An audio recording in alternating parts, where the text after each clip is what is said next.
So, welcome everyone. I'm Alexander Mihalcha, and today we have one of the industry leaders, Theo Valich, co-founder and CEO of Ecoblox. Welcome, Theo. How are you doing today? Thank you for this nice introduction. I'm doing pretty fine. Great, and I'm excited to have you on the podcast today, and I'm sure you're going to be of great value for the audience. Now, before we dive in, could you give us a quick overview of what Ecoblox does? I'm happy to do so. So, Ecoblox, if I would just use one word to describe us, we are compute. So, we are a compute company. We work with industry leaders such as NVIDIA, AMD, Intel, Qualcomm, Tenstorrent, and of course with their integrators such as ASUS, Gigabyte, Dell, HP, and many others. And then we work with local, I would say, contractors that help to see the vision of delivering a compute come to life. Because if you really think about it, our whole world is interconnected. I mean, we talk over browsers, we talk over apps, we talk over many different ways how we communicate. Even if you would call each other by phone, you basically use data centers. So because their voice is digital. So EcoBlocks is the, I would say, ingredient that makes those communications possible. So we work with data center operators to design a data center.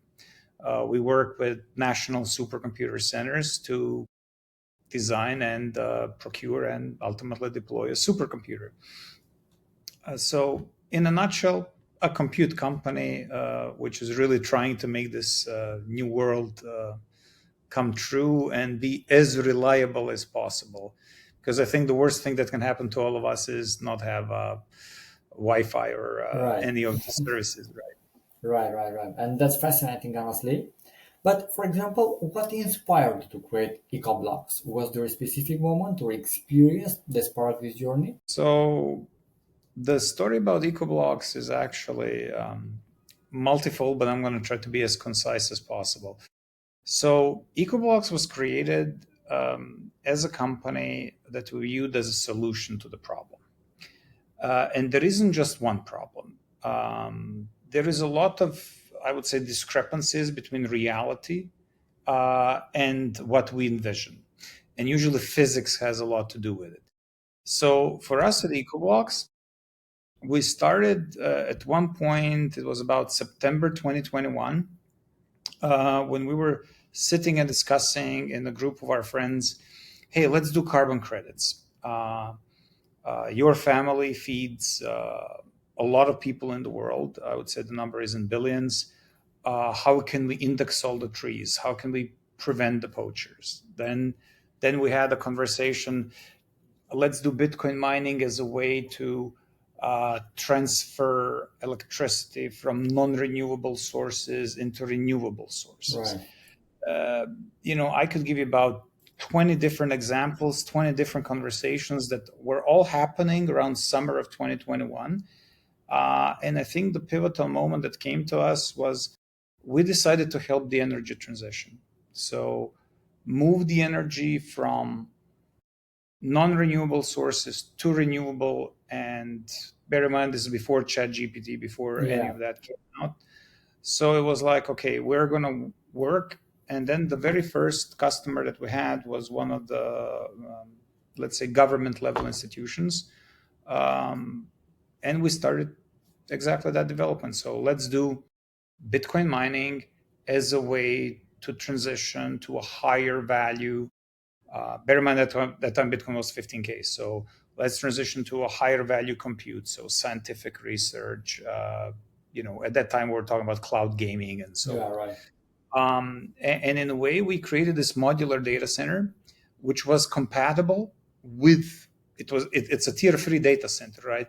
But it was compatible with the Bitcoin mining infrastructure. So if for any reason Bitcoin does not work out, there you go. Here is a data center. And then what happened a year later, ChatGPT came out, right?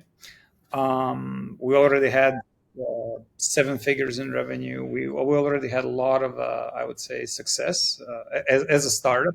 Uh, And then all of a sudden, we need AI, we need high performance compute, but we cannot wait for 2 years to deploy. We cannot wait for a data center, right? So can you help us? And this is exactly what happened with us. We started to pack more and more GPUs into a modular data center. It started to get deployed in places that you would never believe that you can deploy, Yeah. like a factory, right? It's like a factory. Oh, now you have a data center. So in a way, just for us as a company, we came to give a solution to the market. And then, quite frankly, we had no idea how big the market is. Uh, because all of a sudden, we thought telecoms are our clients, data center operators are our clients. But now we have AI companies as clients, neo clouds as clients, companies that wanted to get into compute, but they were afraid because the cost was too high. Yeah, right. So again, I could talk for hours, and sorry for kind of like giving you a very long answer, but we're just basically giving to our clients what they need. Right. Makes sense. But for example, looking back, what would you wish you've done differently in those early days? I like your cup, by the way. It's a famous American burger chain, but it's not a franchise, so I can say Yeah. it's in and out. So it's tea for anybody interested. Okay, so I, you know, I would say every success that we had and every failure that we had shaped us in the way that we are today. So, what we would change, I think that we would probably try to spend less time on capturing the customer and having our message more filtered, more tailored to what we can do. But I would say at the same time, I wouldn't change anything because now we have a group of amazing people. We're a family, a growing family. So I don't think that I would change one bit, to be honest. Okay, that's fair. But for example, I have a curiosity. So, how did you transform a water cooling challenge into a solution that benefits the local farmers? Oh yeah, that's we had a chat about that. Yeah. So I would say necessity is the mother of all inventions, or the father of all inventions. So, uh, and this is something where I think that the world data center industry could learn from Bitcoin mining, because it really comes from the Bitcoin mining space. So what happened is, there is a location, one of the locations where we were involved in design phase, and I was go the whole spiel. And the challenge was water, right? So when you build compute in the desert, or when you build it anywhere else where water is a scarce resource, you really need to see how are you going to incorporate yourself into the local environment.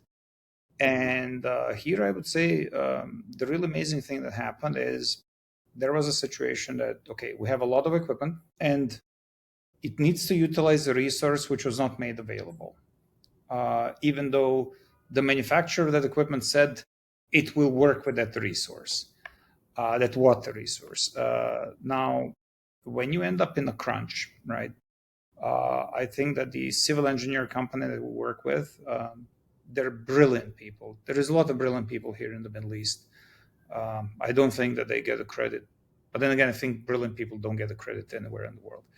So basically, the decision was brought to put a desalinization plant onto the actual facility, but not to desalinate the sea, rather to desalinate the sewage water, which has been filtered from solids, but it's still sewage water. So that sewage water get deployed on the site. It's brought to us in brown tanks. It gets filtered multiple times. It cools down the Bitcoin miners, the servers themselves, and then the water gets filtered multiple times. And over the summer, the water actually, evaporates and so on. But something interesting happens in the winter. So in the winter, what happens is all these large cooling elements start to actually generate water. So there is condensation. Uh, if you think about the condensation, it's about 2,000 liters of water per day. Uh, times 18, that's a lot. Times 55, that's really a lot. That's literally trucks and trucks and trucks. So the whole story is now you're generating water, and instead of taking from the environment, you're actually returning. But as we are already doing the solids on the water, doing the sewage water, you end up in a solution where A, you generate water, B, the water is clear for human consumption, and I can say that I did drink a bit of water. C, we don't use chemicals, or should I say, the client does not use chemicals which are predominant in our space. Because what you need to understand is that liquid cooling that we talk about, it's actually not water. Yeah. It is water, but there is a lot of these chemical compounds that prevent the algae from generating, that prevent a lot of these, I would say, negative elements, right? So we kill them. Otherwise, you have algae growing in the system, and really, it's not optimal. But with a solution such as this, which I think is quite frankly ingenious, and I cannot take credit for it. We Yeah. were just lucky to be part of that project. Um, but I think it's amazing that farmers in that area, they used to get that brown water, from the filtered sewage to Yeah. farmers. And by putting, it doesn't matter, data center, Bitcoin mining, whatever, by putting compute in between, we filter out water that in the winter there is multiple trucks, green trucks, coming to pick up that water and give it to make food production, I would say, a safer place. And we try to do that in a lot of facilities, new facilities that we're working on.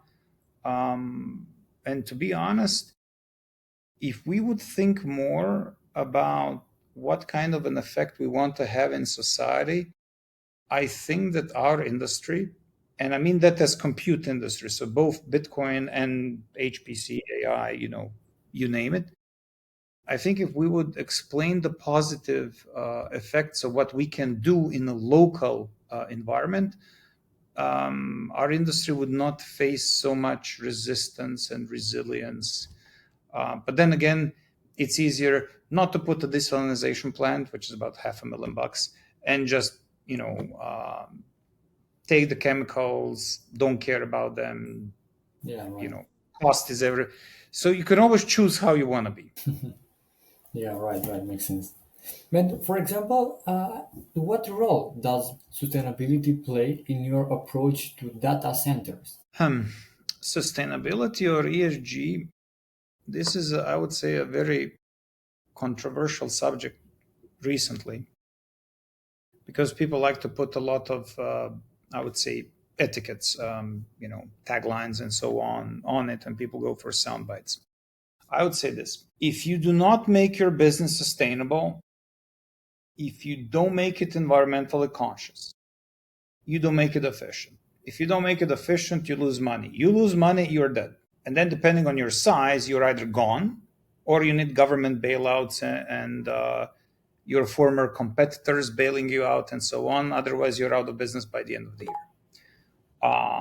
You can read the headlines and analyze who addressed them.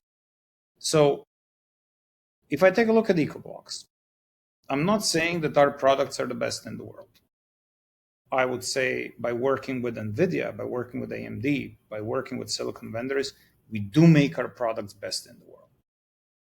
But we are nothing without an ecosystem of partners. Hence, the name of our company, Ecoblox, is actually ecosystem of blocks. Now, what does that have to do with sustainability? Well, our modular data center uses 6% of materials that you need to build a traditional data center. So you got it right. EcoVol's data center, 6%. Regular data center needs 94% more. So that means less concrete, less steel, less copper, less everything for the same result. So if you want to talk about sustainability, create me green steel, blue concrete, and whatever. But the reality is, we do not use as much material because we work with semiconductor vendors on cooling the silicon, then cooling the area around the silicon, then cooling the server itself, then cooling the whole cluster, which is, let's say, a constellation of servers. Yeah. So by doing that, our modular data centers, that can be 2.6 megawatts, which is a number that means nothing to most of the audience. But if I put it into numbers, one of our modular data centers, let's say 1,500 GPUs, can serve about 40 to 50,000 people concurrently at 6% of materials that you can use now. Now, how much more you can build for those 94, 95%? And then by being this effective, by being this sustainable, or should we say being this efficient, we don't use as much power. We do not require as much human resources. You still need people to maintain them, Yeah. but you do not need plumbing. You reduce the risk of leaks. So sustainability in our company is extremely important, but we don't call it sustainable. We call it efficiency. We call it performance.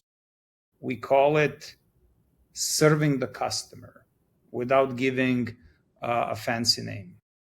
But just one thing, we did start a carbon credit program for data centers. We got approached by a publicly traded company in US last year.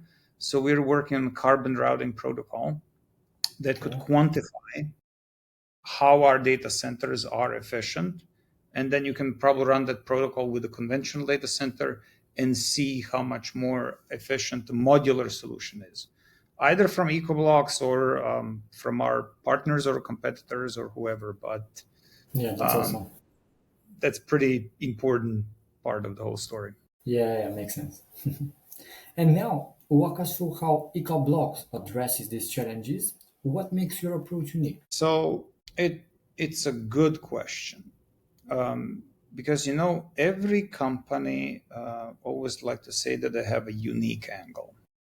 So for us at Ecoblox, we have several, I would say, unique angles.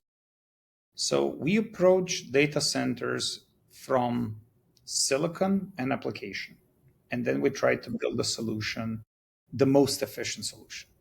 So is that unique? I think we are one of the first companies that brought silicon vendors into a room with users, and then we created a solution for those users rather than this is what's popular there, and it's kind of like 95% of what you need. The rest of five, scoozy, sorry. So we spend a lot of time, and you asked me before, do I regret anything? So we do spend a lot of time with our customers before the actual sale or deployment or project starts. And of course, I would love it to last shorter.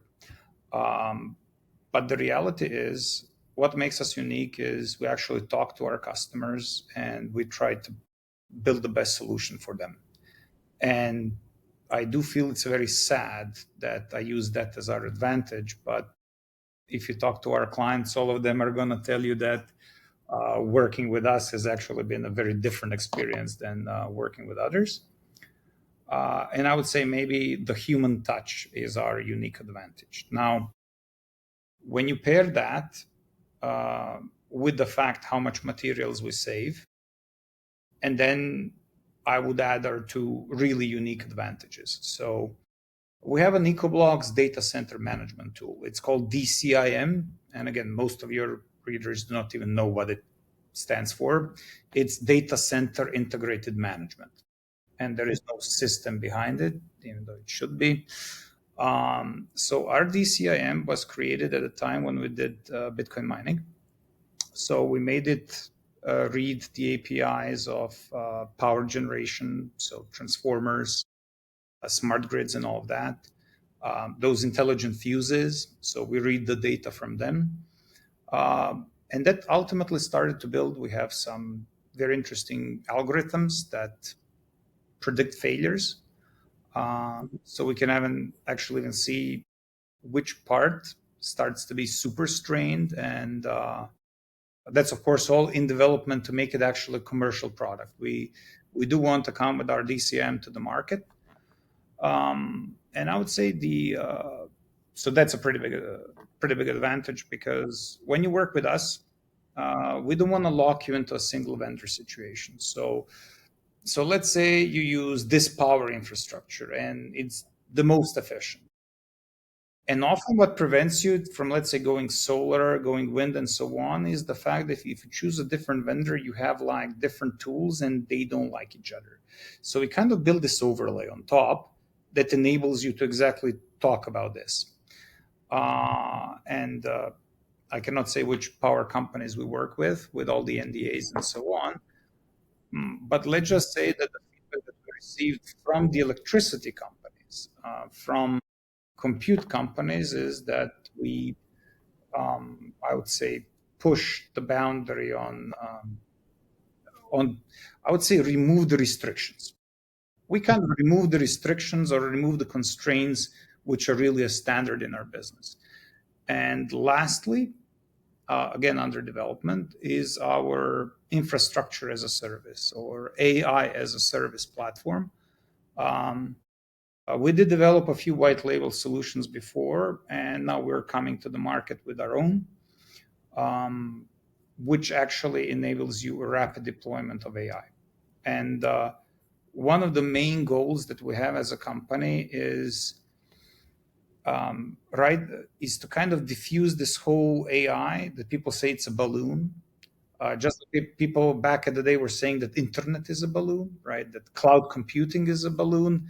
And all this time, everybody just kept on using compute more and more, right? Today, you have, Bill Gates famously dreamt about powering every desktop on the planet. That was his goal.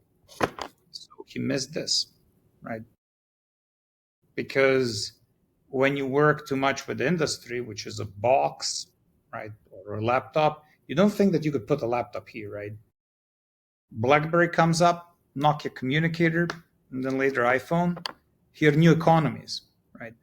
So what we're trying to do at Ecoblox, what is our vision, is to actually bring you the possibility of you being AI. Because I'm talking to you right now and you're running a podcast, you're running a vidcast. This means, in the old traditional sense, you are your own TV network, you're your own radio station, right? You're your own magazine, right? This is what internet enabled, right? Then with YouTube, you got all these content creators, right? Which is an economy that, by the way, YouTube did not ever thought it can come true, right? But it was enabled by compute becoming cheaper and cheaper and cheaper, to the point where you can actually monetize your videos on YouTube. Now with AI, what is our vision is to combine capital partners, telecoms, silicon vendors, AI engine makers, right? The LLMs, the reasoning engines, and then give them to your hand. Now, at first, right now, AI does require that we build these humongous data centers. And I will say it from a very frank perspective, right? Can AI cure cancer, right? So this is one of the questions that I got from one of the high school students 2 weeks ago. So the answer to that is, can AI itself, can ChatGPT cure cancer? Well, no, right? Yeah.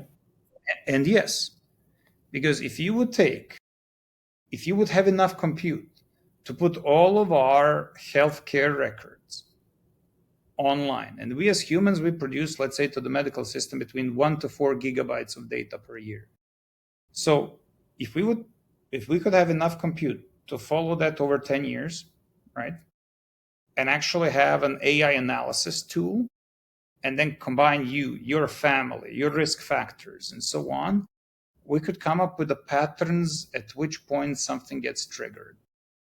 So maybe not for us, but if we would combine that with stem cell, with a lot of terms of personalized medicine, right?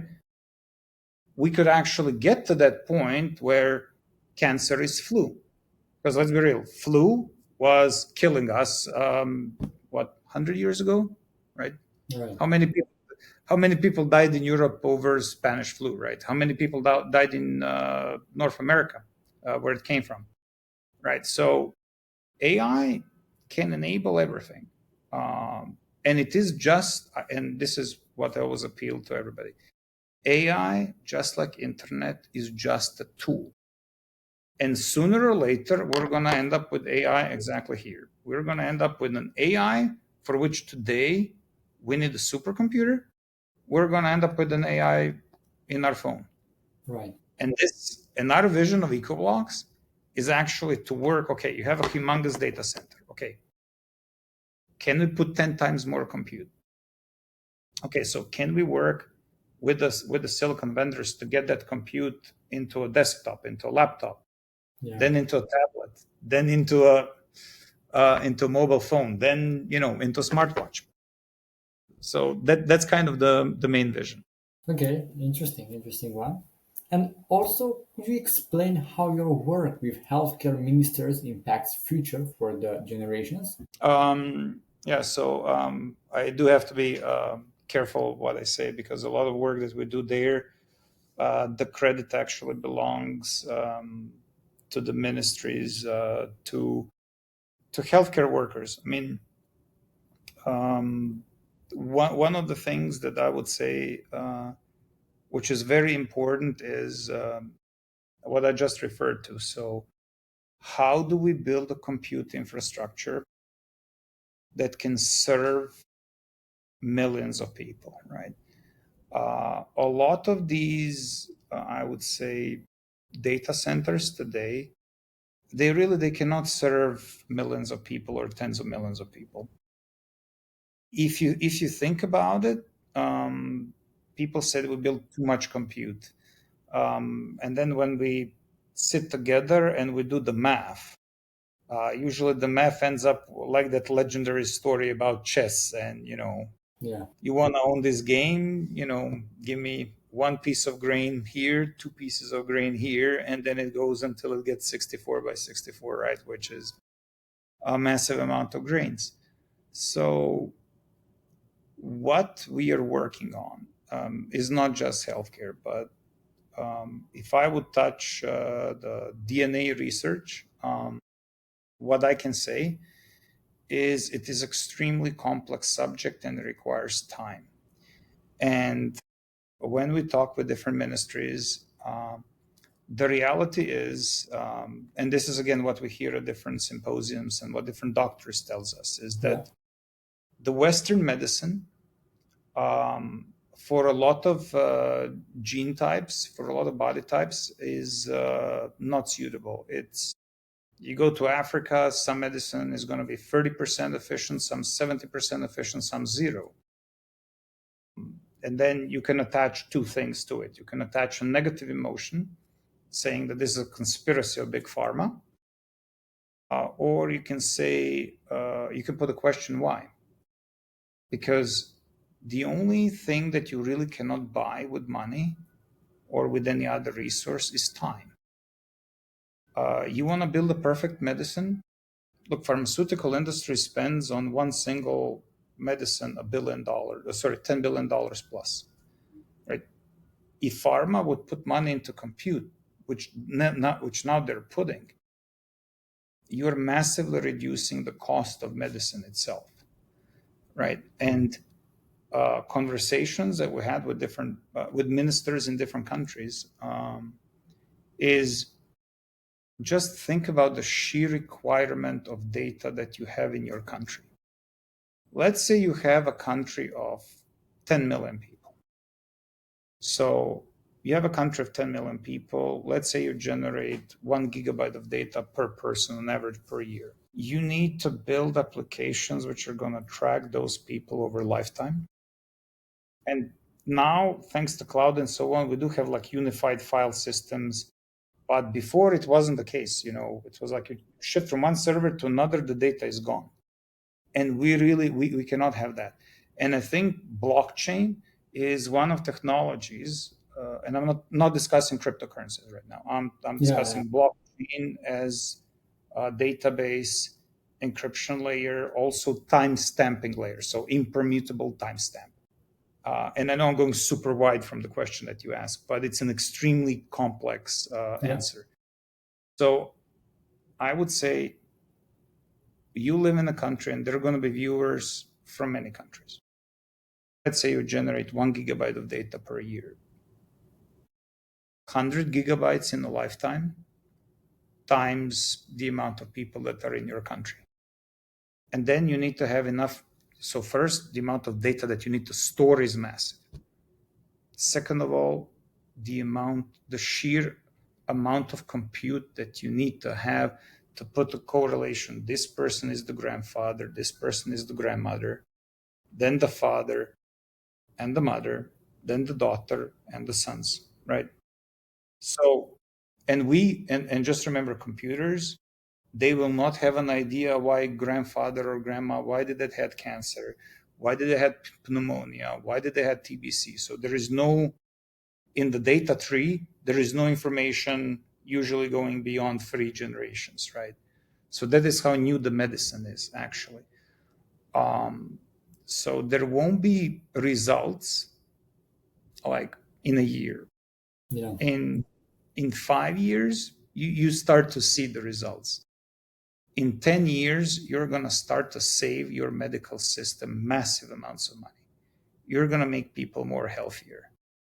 Hey, this family has a vitamin D deficiency. This family has vitamin C deficiency.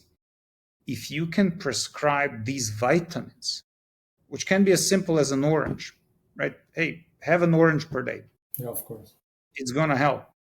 Take a walk in the sun 10 minutes a day, or be in the sun 5 minutes a day, even in the middle of summer, and it's going to cure deficiency. By the way, not using sunglasses or anything else. We need eye Yeah, to light contact. So, but without data, and again, building the supercomputer is very challenging, right? But without data, everything that I just said right now is a hypothesis. But if there is data, right, then you can say, hey, you know what? In this village, we have an issue. In this city or in this part of the city, we have an issue. And then you can work on actually resolving it.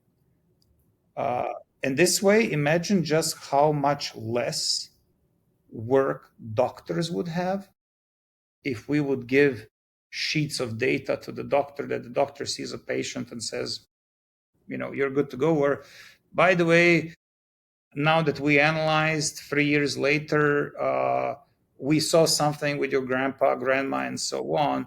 So try to do these two things. And then 5 years later, you know what? It worked. Your kids are actually going to be better because of it, because you cannot reverse it, but you can prevent it.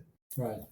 So medicine is all about giving a patient time, because our organism, and actually, and every doctor will tell you, the most important medicine is our body.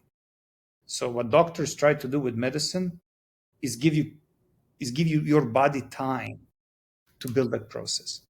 So I'm not saying that I'm a doctor, and every time that I talk to them, I think that they're absolutely amazing. But we try to help as much as we can. And now, looking at the broader industry, what key trends are you seeing emerge? So I think that the main trend that we're now starting to see is, I would say, inspiration and trickling down. So you remember when DeepSeek came out and it caused so much ruckus and so on. And of course, it ended up that DeepSeek as an engine was using way more resources than they wanted to say. But, hey, somebody that shortened NVIDIA stock was very happy. People that bought those stocks were even happier now, right? But in the UAE, like, I don't know when this is going to air, but at the beginning of September, a new engine came out called K2 Think. And it came from Mohammed bin Zayed University for Artificial Intelligence. And by the way, a lot of students there are There are Emiratis, but also there are people from Kazakhstan, there are people from West, there are people from East, people from Center, people from Africa, students. So K2 Think uh, beats that DeepSeek engine on quite a few metrics, uh, using only 20 billion tokens. So 671 billion, 20 billion. So the biggest trend that I can tell you that we're seeing right now is we're seeing a lot of young and old coming with the engines that just 6 months ago you would say, no, no, no, it's like, mate, this company made it. It's the bee's knees, best in the world. You can Yeah. just, surrender, quit, throw towel, use whatever reference you want. But realistically, look at the speed and look at the advancement. So if you really take a look into the AI industry, right, we can generate videos, we can generate texts. Our kids are already using it to do homework, and PhDs are using it to improve their research. So the most important changes are two things. Number one, what I just said.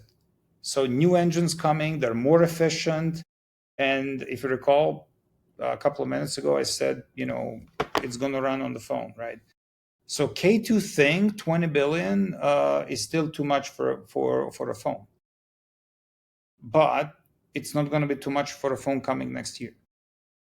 Now, I want you to think that next year we're probably going to have a 10 billion, which can run on this, so which can run on the last year's model with more capabilities than the one that we have here.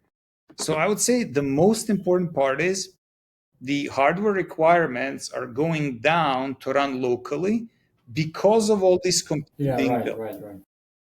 So I know it makes no sense if you think about it, but you know, at the end of the day, we're humans. We optimize everything, right? That's how we survived on the planet. Yeah, of Um, course.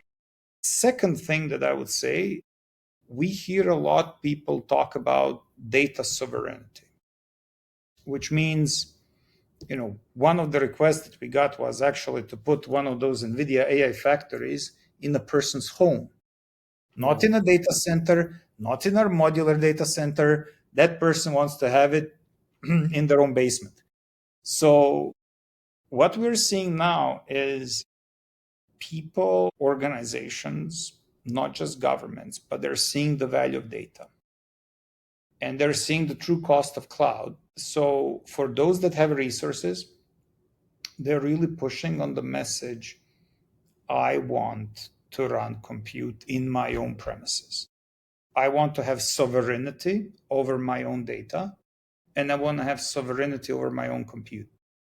And if you really think about it, if you live in European Union, like GDPR, and the fact that a lot of your personal data goes across the pond, yeah, doesn't matter to who, to China, to United States, to uh, even going to Switzerland, right? If you go by GDPR, like pure data in the country and so on, um, basically how many cloud services you could say that just by sheer act of existence they're breaking the law.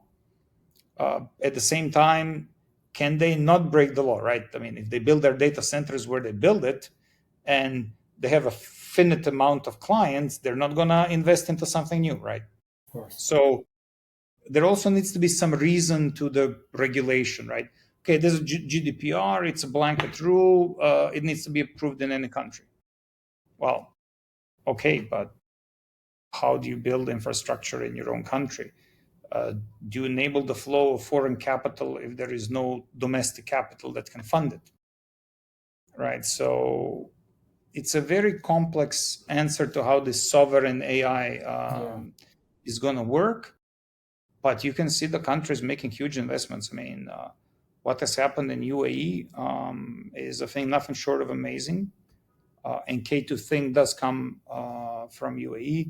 I think what's going on in Saudi is also amazing. But also, if you take a look into Africa, I had amazing conversations with people coming out of Ethiopia, out of Kenya. Um, I met with people from Tanzania, South Africa, Nigeria, Cote d'Ivoire. There is new thinking coming to the world. Like people are getting a voice. So I Yeah, think we're in for an amazing ride. And if you tell me now there is something beating deep sick running on a phone and it will cure cancer, um, we could say 5 years ago that person is on something. yeah, right. 2 years ago that person is a researcher. Um, Today, you do need to think. All right, it's like it sounds too good to be true, but is it really? Yeah, Should we invest in that person or talk to his employer? Should we bring more compute resources? Because just maybe um, it will be true, right? So I think the only answer that I can give you is impossible is nothing. And I didn't mean to give an advertisement to the sports equipment manufacturer, but yeah, really anything can happen. yeah, right. Yeah, and it sounds like you're ahead of the curve in many ways, which made me curious about your growth plans. So, for example, how are you looking to grow for the next year? Oof, good. That's what I would say. It's $1 billion question for any company. So Ecoblox started its journey from United Arab Emirates. So we have two offices in Dubai and Abu Dhabi and Muscat and soon in Riyadh, soon in Doha. And for a lot of people, we're a Middle Eastern story, right? But at the same time, we're a Middle Eastern story that worked on deploying compute in Croatia, in Germany, in Turkey, in France, in UK, in Sweden. So we have had quite a lot of steps forward into Europe, and our main R&D office is in Croatia. Um, but we also had first steps into the Silicon Valley on the compute side. We had first steps into US on the East Coast. Um, I would say our clients for next year, we're looking into Chile, Argentina, Brazil, Paraguay, so Latin America. We are looking into Africa. I know we're going to have probably at least two deployments in Africa. Um, One thing, we're going to have some deployments in India, some deployments in Malaysia and Thailand. But also, when I talk about deployments, a lot of times, we just speak about hardware. It's also about those applications that we're bringing to these markets, which could not happen. Sadly, I'm not in the liberty to say how many, neo clouds, cloud gaming, cloud video, cloud this, cloud that, Yeah, we're powering. Um, but our role for next year, our goal is to really enable this revolution, which is happening in the UAE, and which is happening globally. Because one thing, and I came to UAE in 2007 first time, then 2012 established my company, my family office. I think what I like about UAE is that everybody can come here. So when we have conversations with different partners, they can actually come and see, and we have design drawings and files, and it's a very, personal experience. So I would say same thing is in Croatia. Whoever can come into Schengen, and we try to help as much parties yeah, as we can to come within the EU and see the solutions, talk to our team. Because I might be a very digital guy and so on, but give me a pen and a whiteboard. That way you can see I come from like the very late 70s, like from 79. But yeah, I think 2026 is the year where a lot of applications that you see right now are going to scale rapidly. And also those more inert parts of the Yeah. compute ecosystem. Um, I don't want to offend anybody, but telecoms are going to move towards more becoming data companies. And we really want to build a good relationship with mass enablers. So 2026, I would say, is mass enablement year. We got to get this compute into the hands of as many people. Yeah. We talked a lot about doctors in medicine, but we don't talk about like fire prevention, right? Smart sensors, smart city. There is a lot. Yeah. So we're Especially in here the to build. UAE. Yeah, but it's not just UAE. I mean, it's like if you would deploy a smart city layer. So let's say Abu Dhabi recently announced that they're going to adopt AI in every element of the government. Okay, so you could say in UAE they're literally choosing to be on the forefront of technology, right? Yeah. Um, Test rabbits, right? But look at how many technologies came out of UAE, right? I mean, Emirates ID, like a digital identity solution. I think it's the payment structures that it enabled, the new rails. Look at crypto regulation, what has happened here. I think there is a lot of amazing parts. And then that becomes an export product. So over the next 5 years, I believe there is going to be a lot of smart cities which are going to adopt technologies which will be developed in Dubai and Abu Dhabi, which will be developed in Sharjah, which will be developed in all the other Emirates. And then, watch what's going to come out of Saudi Arabia, watch what's going to come out of Oman, also the other GCC countries, right? Because you enable people to access the compute as a resource. A lot of it will be okay, so what? But if you find those diamonds, they get to change the world. Right. So, Right. Makes sense. And before we wrap up, I'm curious about what's on the horizon. So, when you look at Ecoblock's journey over the next few years, what possibilities excite you the most? that's a really good question. So, I would say on the side, what we are working on internally, uh, there is a lot more efficiencies that I believe that we can achieve.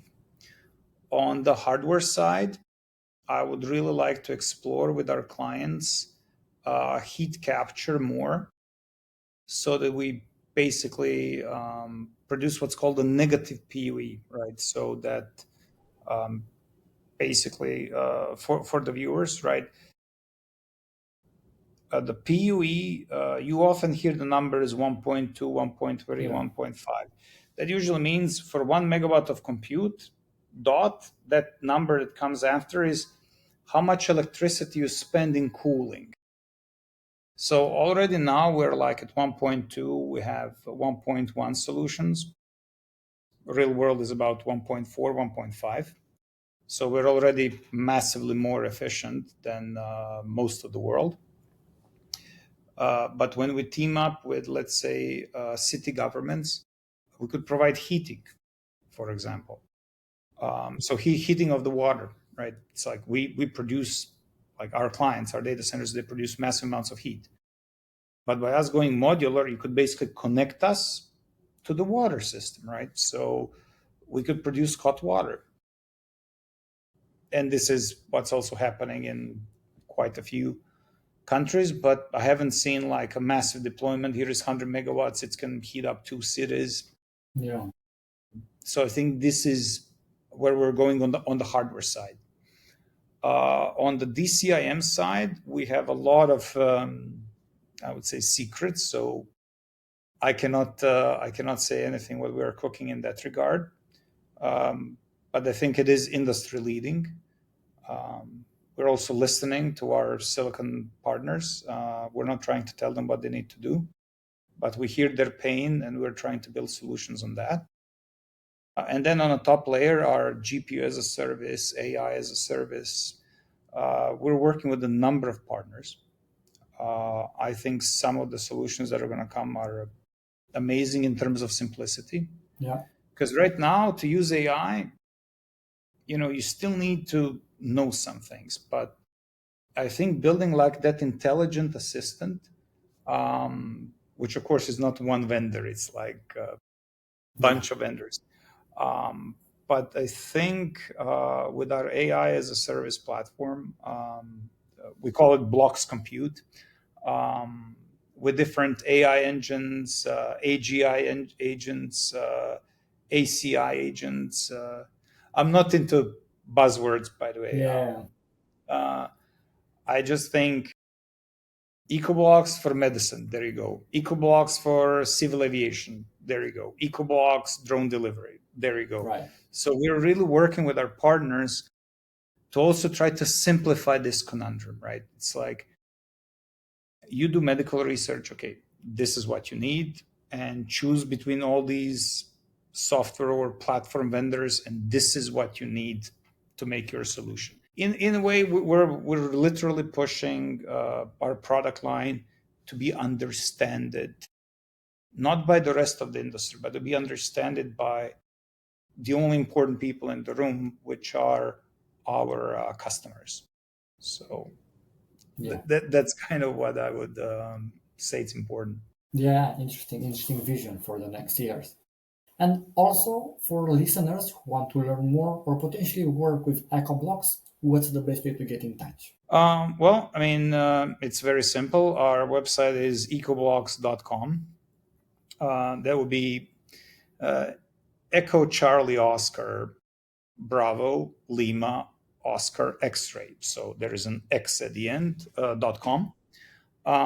You can reach out to us at hello@ecoblox.com, and you can tell us what you need from us, Perfect. or Perfect. what you need for yourself, right? Yeah. Right.